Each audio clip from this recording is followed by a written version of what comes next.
sabia que a casa do Almeida Júnior era aqui? Não. Não. Não. Não.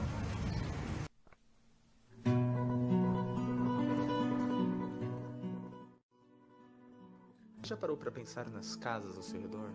Quando elas foram construídas, como elas foram construídas, se foram mudadas, tombadas?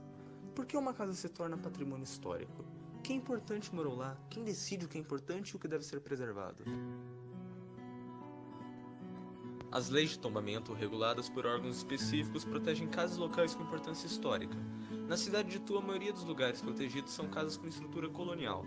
Essas casas não se encontram 100% preservadas, pois as leis de tombamento só começaram a ser discutidas nas últimas décadas. As casas mais preservadas na cidade são as que viraram algum órgão público ou museu, como é o caso do Museu Republicano, que se localiza na antiga casa de um importante fazendeiro. O importante pintor ituano Almeida Júnior nasceu e viveu em Itu por um bom tempo, tendo várias casas na cidade. Nenhuma dessas casas foi mantida ou virou algum patrimônio. Pelo contrário, das duas casas que o pintor possuía na cidade, uma foi demolida e a outra reutilizada para várias coisas diferentes. Serviu de açougue, restaurante e até atualmente de loja de roupas, sem qualquer preocupação em manter sua estética original. A casa de Almeida Júnior, que como mencionado anteriormente virou uma loja de roupas, é tombada hoje em dia, mas continua sendo alterada da mesma forma. Deveria? Não deveria. É contra a lei? Tratando-se de um imóvel tombado, sim. Mas então, por que a casa sofre tantas alterações? A resposta é simples: a baixa fiscalização desses imóveis. E sobre a importância do pintor? Se a casa de um fazendeiro influente virou um museu por causa de sua importância econômica e por ter sediado uma reunião para a República, por que a casa em que viveu um dos maiores pintores brasileiros, nascido em nossa cidade, não virou um memorial em sua homenagem? Na verdade, eu acredito, um particular meu, que é um problema antigo da sociedade atual. Infelizmente, não só a casa do Almeida Júnior, mas como muitos casarões na cidade, eles foram demolidos por questões particulares. Infelizmente, não estava sob o poder da prefeitura ou poder de alguma secretaria que pudesse preservar. As famílias têm suas heranças, seus terrenos.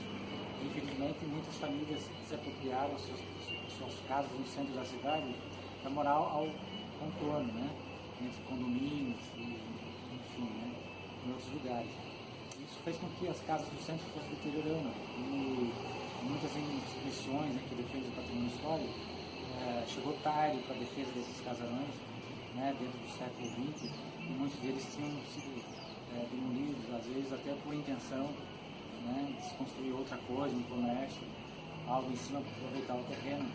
E nessa de se diminuir terrenos, acabou se perdendo muitos terrenos, todo mundo foi pensando igual, e infelizmente a casa do Almeida Júnior também se torna uma propriedade particular. O tombamento é extremamente importante para a preservação histórica. É através dele que conseguimos manter a memória de lugares considerados importantes para a cidade, para o país, viva. O problema é que a fiscalização deste tombamento não é feita de maneira adequada, tornando o processo de tombar um local ineficaz para sua preservação.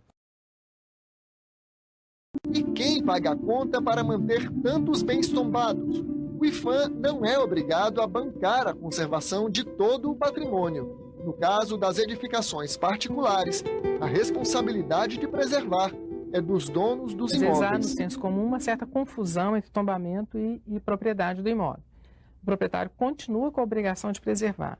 Segundo o Decreto-Lei 25, se ele demonstra incapacidade financeira, o IPHAN, ou o governo federal, no caso representado pelo IPHAN, pode ser obrigado a responder pela preservação.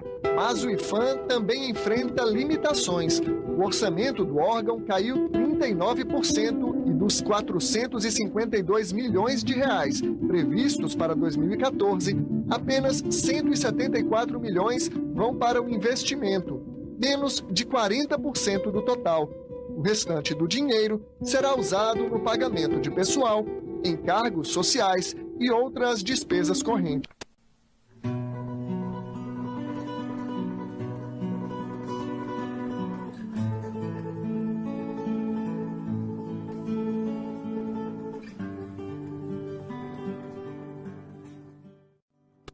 Na verdade, teve muita questão da herança, O pai, ele passava para o filho, e para os netos, e o neto não tinha nenhum vínculo com o casarão mais, né, com a cultura em toda.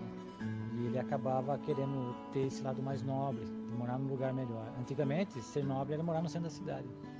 Hoje, ser nobre é você morar num condomínio, né?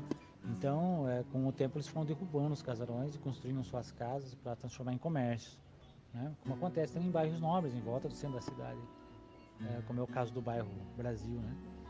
E isso fez com que um casarão, aos poucos, todo mundo achasse interessante a ideia de ganhar dinheiro com comércio dentro do terreno.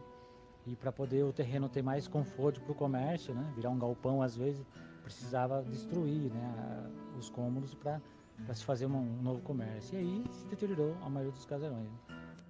Nossa cidade, assim como muitas outras no país, sofre com o problema de preservação da história. Com o tempo isso vem mudando, graças às leis de tombamento e projetos mais novos. Mas não podemos deixar de nos perguntar: que história é essa que ouvimos? Qual a importância dela? Só tem essa história na cidade? A Casa Grande pode ser preservada, mas não podemos deixar de lado os construtores, cuidadores, zeladores, pintores,